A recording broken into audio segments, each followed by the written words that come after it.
안녕하십니까. 수원 인계초등학교 교사 김어진입니다. 저는 현재 1학년 담임과 과학정보부 업무를 맡고 있습니다. 저는 오늘 학교 현장에서 필요한 학교폭력에 대한 대응을 주제로 이야기하고자 합니다. 아이들도 어른들도 민감해진 학교폭력, 학교 현장에서 의무화가 된 학교폭력 예방교육, 교사의 입장에서 체감하고 고민하였던 그 이야기를 들려드릴까 합니다. 남들에게 들키기 쉬운 신체적 폭력의 비중은 줄어들었지만 상대적으로 들키기 어려운 사이버 폭력은 크게 늘어났습니다. 그런데 왜 전국의 모든 학교가 의무적으로 사이버 폭력 예방 교육을 실시함에도 사이버 폭력 피해를 경험하는 학생들의 수는 매년 줄지 않을까요? 또 효과적으로 학교 폭력 예방을 하기 위한 보완책은 어떤 것이 있을까요? 첫 번째 원인은 많은 학교 현장에서 내실 있는 학교 폭력 예방 교육이 이루어지지 못한다는 것입니다. 우리 학급의 특성과 아이들에게 당장 필요한 교육 내용이 어떤 것인지 가장 잘 알고 있는 사람은 담임교사입니다. 따라서 사이버 폭력을 포함하는 다양한 학교 폭력 예방 교육의 기본 철학을 이해하고 가장 효과적인 교육 내용과 방법을 선정하여 교육할 수 있도록 교사 연수 내용을 보강해야 합니다. 학교 현장에서는 교사가 명백하게 사이버 폭력으로 인지할 수 있는 유형 이외에도 헷갈리는 유형들이 종종 발생합니다. 그 예로 모바일 게임 내에서 길드를 생성할 때 길드명을 싫어하는 친구의 이름으로 만드는 경우나 SNS 프로필에 친구 이름의 초성을 적어 일명 저격글을 쓰는 경우가 있습니다. 게다가 작년부터 시작된 원격 수업으로 인해 화상 수업 중 친구의 얼굴을 촬영하여 단체 카톡방에 올리며 조롱하는 경우나 담임교사의 사진과 신상 정보를 공유하며 외모평가, 일명 얼평을 하는 사례도 늘어나고 있습니다. 그러므로 교사 대상 연수는 실제 학교 현장에서 이루어지는 다양한 유형을 상시 수집하고 교사가 학급을 점검할 수 있도록 지원해야 합니다. 사이버 폭력 건수가 증가하는 두 번째 원인은 사이버 폭력의 조기 감지가 어렵기 때문입니다. 초등학교에서 발생하는 사이버 폭력은 대부분 말장난이나 놀이에서 시작되기 때문에 당사자 양측이 폭력이라고 인지하는 속도가 매우 느립니다. 피해를 입은 학생은 어느 순간 기분이 나쁘고 괴롭지만 그 과정에서 본인도 함께 참여하며 놀았다는 생각에 이 사건을 선생님께 알려도 되나 고민하는 경우가 많습니다. 학교에서는 일과 중에 스마트폰을 사용하지 않다 보니 사이버 폭력은 주로 방과 후, 주말, 방학에 발생합니다. 이때 사안이 발생하더라도 해당 학생 및 학부모는 담임교사에게 바로 연락을 하는 것을 주저하는 경우가 많습니다. 그 결과 사이버 폭력의 조기 감지에 따른 초기 대응에 실패하고 사안이 심각해졌을 때야 교사가 인지하는 것입니다. 그렇다면 사이버 폭력을 조기 감지하고 초기에 대응하도록 하는 해결책은 무엇일까요? 그 해답은 학생들에게 있습니다. 학생들의 사이버 폭력에 대한 민감도를 높여 교사에게 즉시 알리고 초기 대응에 적극적으로 동참하도록 하는 것입니다. 이를 위해 사이버 폭력 예방 교육에서 타인의 입장을 바라볼 수 있는 공감을 교육할 필요가 있습니다. 사례를 선정할 때 사소하지만 사이버 폭력의 시작점이 될 수 있는 경우, 예를 들어 친구 푸사 캡처해서 놀리기, 친구 채팅 캡처해서 놀리기, 귀신 짤 계속 보내기 등 다양하게 수집하여 아이들에게 제시해야 합니다. 가장 중요한 것은 너가 불편하고 불쾌하다면 그 모든 것이 폭력이다. 피해자 중심으로 사건을 바라볼 수 있도록 하는 것입니다. 아이들은 피해자의 입장에서 생각하며 자신의 언행을 성찰할 것이고 그 결과 적극적인 사이버 폭력 예방 참여자로 성장할 것입니다.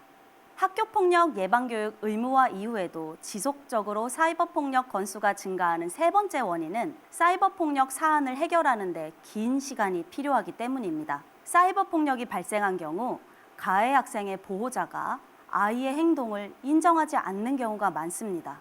학교에서는 꾸준히 사이버상에서 일어나는 학생들의 분쟁을 조정하고 있습니다. 그러나 학부모 교육은 일시적으로 이루어지며 그 내용도 부실한 경우가 많습니다. 그러다 보니 자신의 자녀가 가해자라는 사실을 받아들이기 힘들어합니다. 사안의 흐름을 파악하는 것 자체가 어렵기도 합니다. 스마트 기기나 SNS 사용법에 서툰 초등학생들은 폭력을 당했을 때 증거를 남기지 않고 대화방을 나가거나 앱을 삭제하는 경우가 많습니다. 이때 관련 학생의 휴대폰을 걷어 그 기록을 열람하는 것은 통신의 자유와 사생활을 침해하는 것이 됩니다. 학생이 휴대폰 확인을 거부한다면 교사는 사안 해결에 난항을 겪는 것입니다. 그렇다면 사이버 폭력 사안을 빠르게 해결하는 방법은 무엇일까요? 우선 학부모 교육의 내용도 전환이 필요합니다. 학생 교육과는 반대로 가해자 중심 교육이 보강될 필요가 있습니다. 현재는 주로 우리 아이가 피해자라면 주제로 학부모 교육이 진행되고 있습니다. 하지만 그 반대의 상황에 대한 이해를 하고 올바른 해결책을 찾기 위해서는 반드시 우리 아이가 가해자라면 이라는 가정을 출발점으로 다양한 고민을 하고 토의를 하는 시간을 가져야 합니다. 사이버 폭력 사안의 원활한 처리를 위해서는 담임교사가 사안을 감지할 경우 보호자 동의하에 학생들의 사적 기록을 열람할 수 있는 방안이 제도적으로 보완되어야 할 것입니다. 하지만 이러한 사안은 학급 내에서 분쟁을 유발할 수 있고 또 악용될 가능성이 있기 때문에 학급 구성원 외에 제3자의 개입이 필요합니다.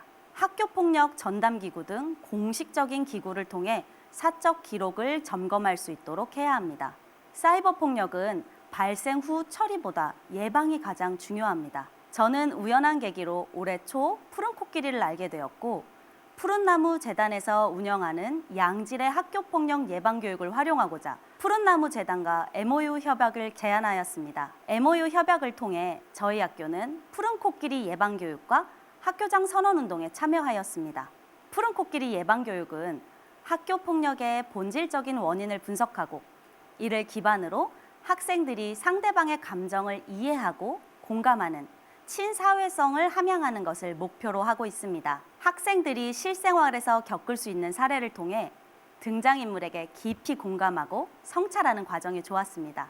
귀여운 캐릭터가 등장하여 이야기를 전개하기 때문에 자칫 무거울 수 있는 주제에 대한 학생들의 심리적 거부감을 많이 줄여줍니다.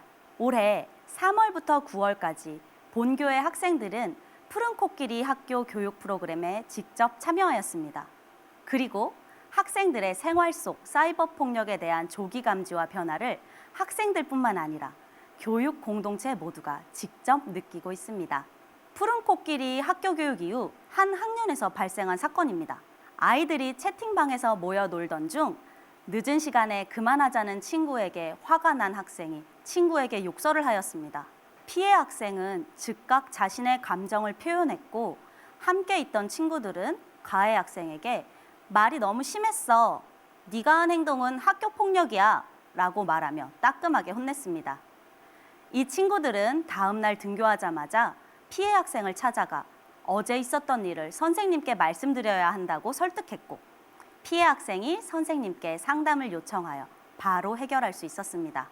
온라인상에서 다른 친구에게 욕을 하는 사건은 많은 학교에서 매번 일어납니다. 이번 사안에서는 저학년임에도 불구하고 피해 학생이 스스로 감정 표현을 한 것, 다른 학생이 방관하지 않고 잘못된 점을 지적한 것, 즉시 선생님께 해결 요청을 한 것, 이 모든 것은 분명히 푸른 코끼리 교육의 효과라고 생각합니다. 푸른 코끼리 학교장 선언 운동 이후 사이버 폭력 안전학교 현판이 중앙현관에 설치되었습니다. 이는 사이버 폭력 예방 문화 조성을 위한 상징물로서 기능을 합니다.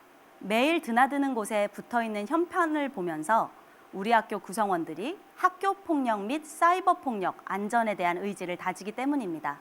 1학년 학생들은 사이버 폭력이 일어나면 약속을 지키지 않은 것이라고 생각하며 푸른 코끼리와의 약속을 지키기 위해 나쁜 짓을 하지 말자고 다짐하기도 합니다. 특히 학교장 선언 운동에 참여한 전교 어린이 회장단 학생들은 폭력 예방의 중요성을 인식하고 꾸준히 예방 활동을 펼치는 계기가 되었습니다. 회장단의 교내 학교폭력 예방 캠페인 운영과 푸른 코끼리 예방교육 이후 고학년에서는 카카오톡, 원격 수업방, 게임톡 등에서 상대를 존중하는 문화가 많이 조성되었습니다. 학생들은 예전에 그냥 재미로 또는 유행이기 때문에 아무 생각 없이 했던 말도 이제는 친구에게 상처를 줄 수 있다는 것을 알기 때문에 채팅을 보내기 전에 한 번씩 상대방의 입장에서 생각해 보게 된다고 하였습니다. 이처럼 학교폭력, 사이버 폭력의 조기 감지와 초기 대응은 교사뿐 아니라 학생들도 민감하게 반응하고 그 속에서 상황에 대한 공감과 자기 성찰로 일상 속에서 지속적으로 실천할 수 있는 계기를 만들어주는 것이 필요합니다. 마지막으로 아이들과 함께 활동하고 마음의 소리에 귀 기울이는 교사들의 참여와 변화가 필요한 시기입니다. 아이들과의 대화 속에는 새로운 문화가 담겨 있고 아이들이 내뱉는 단어나 문장 속에는 조기 대응을 할 수 있는 신호가 담겨 있습니다. 아이의 작은 부분도 보호자와 자주 나누고 학교가 우리 아이를 잘 지켜주고 바르게 성장할 수 있도록 돕는 곳이라고 생각하게 해주세요. 감사합니다.